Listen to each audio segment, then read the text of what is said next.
Welcome to Queer Conversations. I'm your host, G of Verity TV, and my guest today is Scott Greenberg, sitting right here. Welcome, Scott. Thank you for having me. Oh, my pleasure. And Queer Conversation, we're a weekly show on every Tuesday at 6 p.m. EST on this channel here on Facebook, Verity TV. Please like this page. If you're watching this, please like it. Just click like. And so Scott is from the Freedom Fund, and I'm going to read a little bit about what he does and what some of his bio.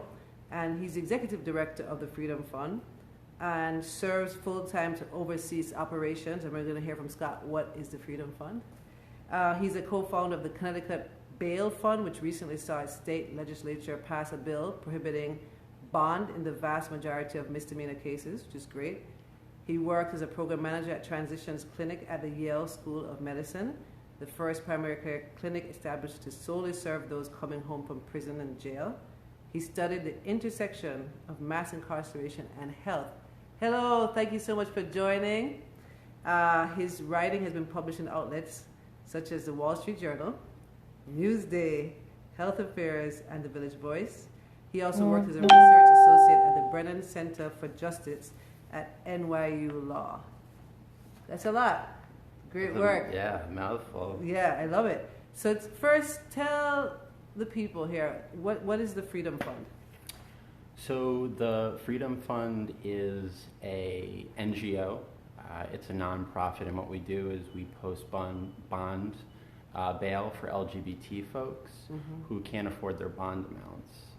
And just to back up for a little, one of the primary reasons for doing this is LGBT folks, they're 3 times more likely to be incarcerated than heterosexual individuals. I saw that on your website. I was actually surprised to see that. So just for people who don't know what we're talking about, I'm going to ask you this. Most people know what a bond is, but just explain what are you talking about, really? So cash bail is a financial mechanism that's supposed to ensure someone's appearance in court. Right. The thing is that it's a bit of a myth. You don't need cash bail to ensure someone's appearance in court. What bail fund after bail fund throughout the United States has shown is that when you post bond for someone, even if they're not the one posting bond, when they're participating with these organizations, they're even more likely to show up than if they were to post the bond themselves. Okay. Yeah. Wow. Okay. So you're saying that LGBTQ people are more likely to be incarcerated? Yeah. Why? So, I mean, it was really interesting. In February 2017, this study came out of UCLA, and it was showing that LGBT folks were 3 times more likely to be incarcerated. And when this study came out, the researchers were like, well, we checked and we checked again, but I actually think it's a truth that hasn't been spoken. Largely, activists on the ground have been seeing this happening for years and years and years, but I don't think it's sort of like disseminated sort of to the research community or criminal legal reform communities. When you think about it, LGBT folks, especially LGBT folks of color, you have a marginalized group, and sort of in this scheme of mass incarceration over the last few decades, I think any marginalized group is more likely to be ensnared in the system. You know, you take it just from a very basic level. An LGBT individual, say an LGBT youth, is kicked out of their home. Right. You can't, especially here in South Florida and Fort Lauderdale, you can't be homeless without violating the law. Right. I mean, it's a crime to sleep under a bridge, just lodging under a bridge. Right. It's a crime to sleep on the beach. It's a crime to panhandle. Yes. And then what ends up happening is a lot of LGBT individuals, especially transgender individuals, they'll end up doing survival work and committing survival crimes. What are survival crimes? So I think the quintessential example of a survival crime is sex work. Okay, yeah. Yeah. So which is also illegal. Which is also very much illegal. Right. Throughout the United States, judges feel comfortable every day telling people what they can or cannot do with their own bodies, right. which I find highly problematic. Yeah. Yeah. Yeah. So, Scott, what brings you to do this work? So, as you mentioned before, I was working in Connecticut. And while I was working in Connecticut, me and a few people in the community, we got together and we formed this bail fund. Okay. We actually, it was sort of serendipitous at the same time that I was thinking of this idea, other people were thinking of the idea too. What really pushed me into it was this experience that I had when I went to a jail. For work, I'd go, once in a while. And I was at the New Haven jail on Whaley Avenue in Connecticut, and I had a conversation with a jailer there. And we ended up talking about bail. And he told me, there are a number of individuals who are on bond amounts of $50, $100, relatively small amounts of money for people who were working full time. And I said I was sort of surprised, maybe ignorantly so. I said, what do you think about that? And you're saying that these people could not find these amounts of money to get out of jail. So it's a bond of $25, $75. Yeah, absolutely. And they're in jail because they can't provide that money. Right. In that pretrial phase, when they're charged with whether it's sleeping on the beach or something more serious, their freedom is contingent on an ability to pay $10, $5, $100, $1,000. So then now your organization can help people with that money. Absolutely. How does that work? So what happens is from donors all throughout the country, we get money, a common donation, $25, $50, then we go over to the jail, we post bail, and then we get those individuals out. One of our major focuses is working with transgender individuals who are remarkably more likely to be victimized while they're incarcerated. Yes. So we'll go to the jail right when we find out that they're incarcerated, and we'll post bond and we'll get them out. And we'll get them out of this situation where, thank you. Yeah, thank you. This is great work. Yeah. I mean, these are people who are deprived of their liberty, their safety is threatened, and with $25 we get them out of jail. It's sort of one of the most stark obscenities of the criminal legal system. So do you spend a lot of time literally like going to the courthouse yourself? So I spend a lot of time in court. Okay. Like you have, though I'm not a lawyer. Yeah, I asked Scott earlier if he's a lawyer. He says, you're not a lawyer, but you do a lot of work, really, criminal justice, like really helping people. Yeah, absolutely. People. What bail funds allow people to do is sort of lay people who aren't professionals, people who aren't institutional actors, to fill this space to actually decarcerate, to get people out of jail. If you're not a lawyer, if you're not a judge, there's really no other way to actually get people out of jail besides bail. So we're doing this as a collective effort. Yeah, for anybody who's just joining us, I'm here with Scott Greenberg, and he is Executive Director of the Freedom Fund, and just does this amazing work helping people who are charged with crimes and helping to get them funds to bond or to bail out, right? And these are these are misdemeanor cases? Largely, we won't make a categorical exclusion for a charge because often the difference between a felony and a misdemeanor is sort of how a police officer wrote the charge. Right. It's highly variable, non-violent or violent. So what we do is we look at each case individually, but to have the most impact, what we often do is post for low bond cases. So a lot of people for sleeping on the beach, a lot of people for lodging under a bridge, a lot of people for sleeping on public property. Wow. And how do people know about you? Are you finding the people, or are they finding you, or is it a little bit of both? A little bit of both. So I think our being successful depends on building a referral network. So if you guys know someone who needs help, just get in touch with me, please. Okay, yeah, please. And Nikki, who's right here helping out, thank you. She'll put the link for the website so that people, so I got a little distracted with a side conversation, so that people will be aware. And can people contribute to the fund? Like if people want to give and say, this is great work, I want to make sure you have enough money to do this? Absolutely. So, I mean, if someone wants to have a practical impact, they could obviously do something like make a donation through our website. But I'd also encourage people, in addition to doing something like that, educate yourself on especially local politics, because the criminal legal system throughout the United States is very local. Vote in judicial elections, which have miserably low turnouts, and vote in local elections, because something like the Broward County Commission, the sheriff, which is an elected position in Broward County and all throughout Florida. I mean, these are people who have high impact on this situation of incarceration and over-incarceration. I have a cue. Okay, you have a question? Yes, David asks, why are you doing this? What's your motivation to help? Is there personal history that inspires your action? As far as personal history, I've had relatives who have been incarcerated. I would say in the last few years, a lot of it came out of professional experience, like I experienced in the jail, where a lot of people just seemed so blindly inured to the consequences of a system where, your liberty is contingent on an ability to pay. I think that's largely it. Yeah. Anybody who has a question, please ask questions here. We have Scott from the Freedom Fund. From the said hello. Okay, hello, Carlin. Hello, everyone. Thank you for joining.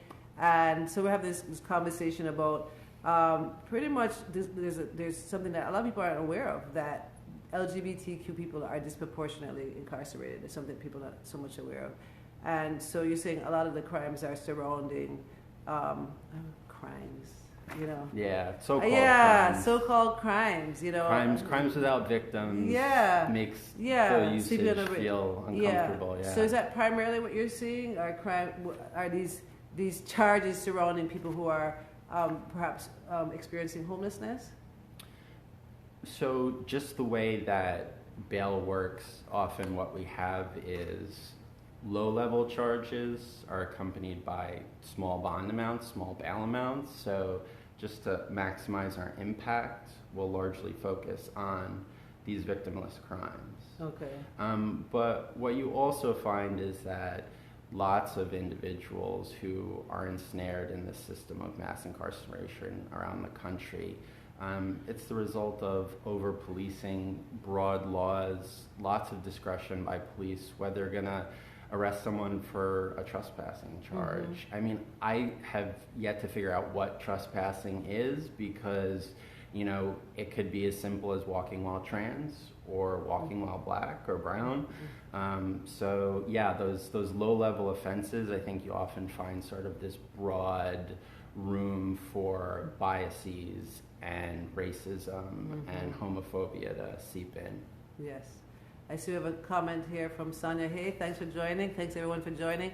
So important to vote in local elections, even more important than the presidential election, since your local officials affect your lives more directly. And that's so true, but sadly, most people don't go out. Yeah. I know we have an election coming up in August in Broward County, so please come on out and vote. And I have a few colleagues running for judge. I know there's Jackie Powell. Who else is running, David? Oh, Stephanie Moon is running. These are people I can vouch for. Vote for them. And you should tag our mutual friend, Jaro McLaurin. It's a great lawyer. He's the one. Can you tag Jaro? It's Jahre. He actually told me about Scott. And so thank you, Jaro, for connecting us, and being able to share his story and what he's doing in his community. Let's see here. Too much left up to law enforcement who come with their own sets of biases. Exactly. You had something else, Nikki, that you're adding? Well, there's a question. Carlene said, what if the person is truly guilty? What happens then? So any time that we'll post bail, it's in the pretrial process. So every individual is legally innocent that we post bond for. And then as time goes on and the case is disposed of, it's determined whether they're guilty or not. And again, that's contingent on whether the system is fair and just, which there's often not a lot of that. So, yeah, I don't know if people even think about or know that there are people in jail because of $25.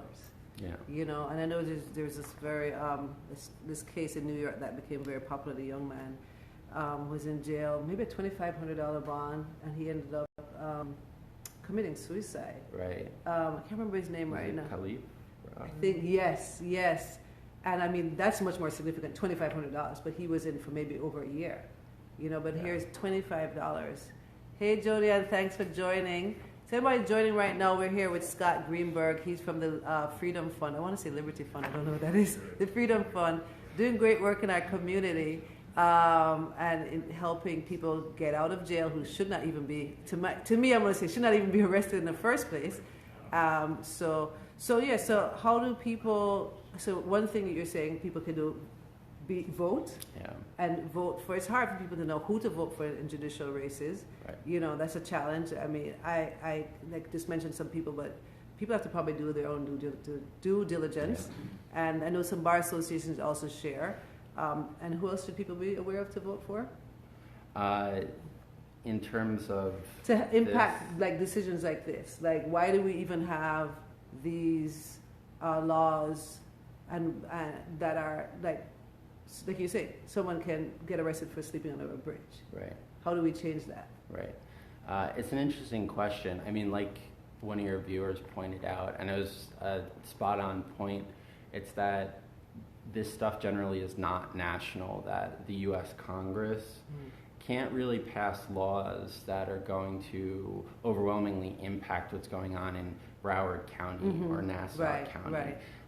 So again, I'd stress local, and I think especially in South Florida, you have a lot of elected officials and a lot of appointed officials who generally get a pass on spending an inordinate amount of resources on building jails and building courthouses. So it's interesting because, you know, before we were talking about sort of like a level of government participation in sort of like the construction of residential housing, and I think of the largest public project in the Fort Lauderdale area being the judicial complex, where all these people on $25 bonds are going.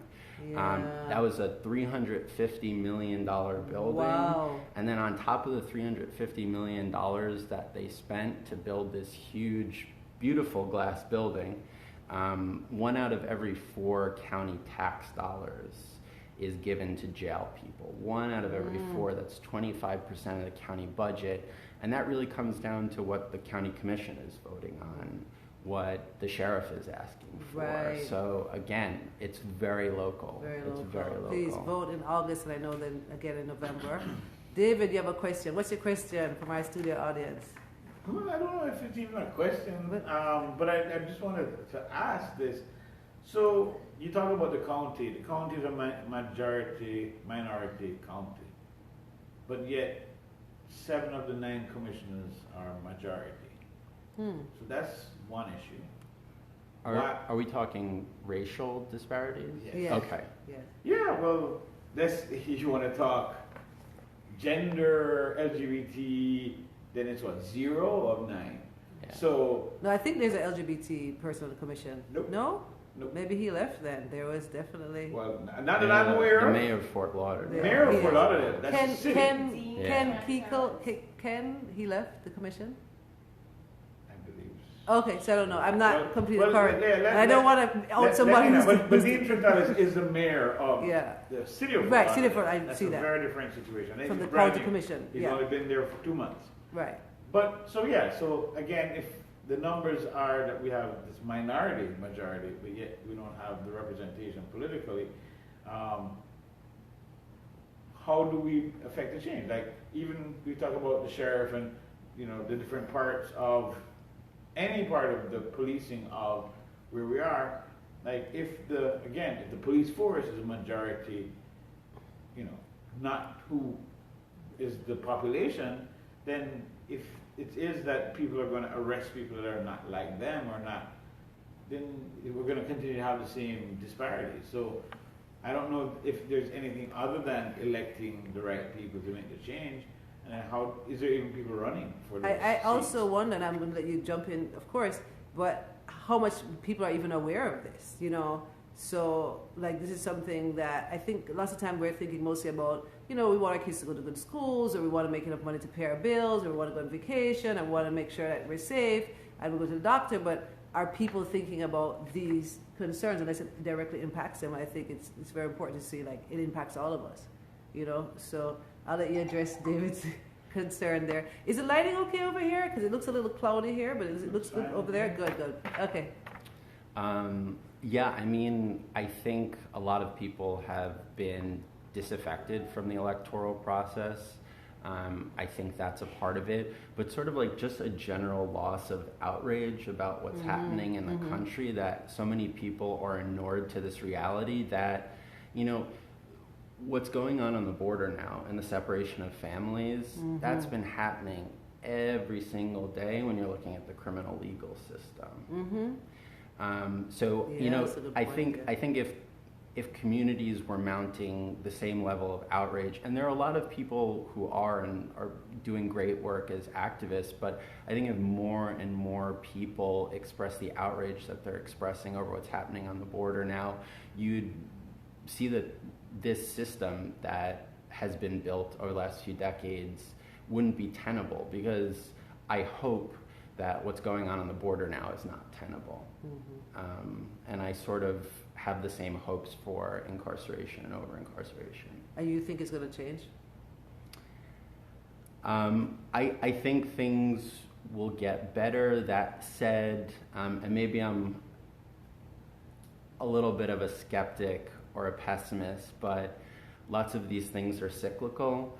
Right now you're having sort of these moderate steps towards, you know, a more progressive criminal legal system.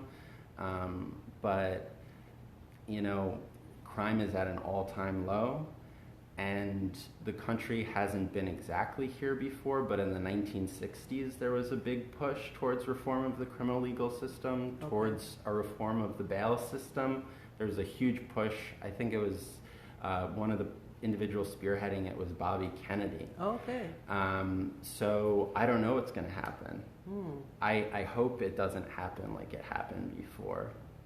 So the work that you're doing, you have a question? Okay, thank you. The work that you're doing is helping people who are being charged. Are you, I know you're talking about this now, are you also going to be doing work to make these changes that we're talking about, like changes in terms of policies, and help people know, like you're saying, we need to be more aware? Does the organization have the capacity, or are you doing that as well? We are. I think we're doing it on a local scale, like we've been emphasizing. Great. I know you gave out a shout out to Jara before, who is the de facto public defender for individuals who are arrested on these municipal ordinance violations. Right. These are like city law violations. And you know what we did, not Jara and I, but myself and my organization, is we're pushing the cities to stop failing to provide counsel. So let's talk a little bit about that. So, okay, let's just address this here and then we'll go into that. What's happening on the border is on a massive scale in one place at one time, which makes it so much more visible. Yeah, and what's happening with the jails is something that's just been happening always, that we accept. Yeah. You know, and some communities that's so much more impacted. Yeah. You know, where some schools are packed with kids who their parents are incarcerated. Like many children are experiencing the same. I mean, so yes, people drive by jails every day. There's a jail right across from the public center at Andrews, Andrews right there that I see nearly every day, and it's you know so. So what was I going to ask? Oh, I wanted you to elaborate a little bit to just help people understand the concept of the municipal crimes versus like would be in terms of not having representation. Right. You know. So there are state laws and then there are city laws. And a city law could be, you know, if you bring your dog to the beach, you're going to get arrested. If you're sleeping on the beach, you're going to get arrested. Yeah. They tend to be lower level crimes. Right. The difference is that in Florida, for legal reasons I won't get into, a lot of people are not being provided counsel. Nearly all people in these municipal ordinance cases in Broward County are not being provided. So if it's a state crime, then you're going to you have a right to a public defender. Right. But if it's municipal, you still have a constitutional right. The cities are just violating your rights. Right. Yeah. So like our friend and colleague Jari is saying, a few cities have brought him on board to be that public defender. Right. But there's other cities that are not doing that. Right. And you're pushing them. Pushing the Broward County Commission to do a whole number of things. And we've had small victories so far, so we'll keep on pushing. Yes. Okay, I have a question here from Jodian. His voice is so soothing. Yeah, really great. I like intonation as well. Lord, okay, my question is, what book are you currently reading? What about today's topic fuels your passion the most? So are you reading a book right now? Yeah, so there aren't that many books on queer criminalization, but... Maybe you're going to write it. That would be cool. Yeah, I think so. I think so, yes. But there is one. It's called Queer Injustice, and then IN is in parentheses. Okay, right. That's one. Another book that I'm reading is Captive Genders. It's talking about the trans experience. Okay. In U.S. carceral facilities, and then what else? Oh, I like this. Yeah, so read a couple books. It's like my oldest son; he'll read several books at one time. I asked everybody who comes here. I didn't ask you. How do you identify in terms of LGBTQ or A? With the G. With a G. Okay, great. Okay, nice. And how was your coming out experience? How was it? I mean, I think I was in a more privileged place in that, I've spent a lot of time in very progressive communities with like-minded friends, and I think I didn't face the same barriers that are so suffocating for a lot of other people. So it was pretty smooth. Yeah. So it was like okay. Yeah. Pass the potatoes. Okay, cool. Well, thanks for sharing. So we're going to be wrapping up. Oh, I know she had another question here. What about today's topic, Scott, fuels your passion the most? What about it? And I want to share that before we start the interview, that Scott shared that you came here for this. Yeah. He moved to Florida to do this work. Yeah, a little crazy. It's a little crazy, but I love it. Yeah, absolutely love it. Oh, nice. Thank you for posting that as one of the books. So what fuels you the most? What fuels me the most?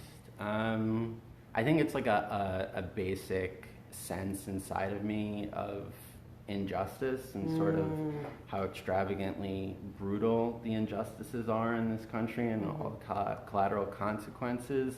But I think sort of that basic sense has been in me since I'm like a tiny little one. So I don't have a really smart answer for that, other than it really pisses me off. Right, yeah. I relate to that concept. I grew up in Kingston, Jamaica, and I was like 6, 7, 8, like going to my parents about things that I saw around me that were just not just. And just saying how can I help with this? And I was like, little kid, like I need to help with this situation. I need to help with that. So we have that similar, calling sometimes that you don't know.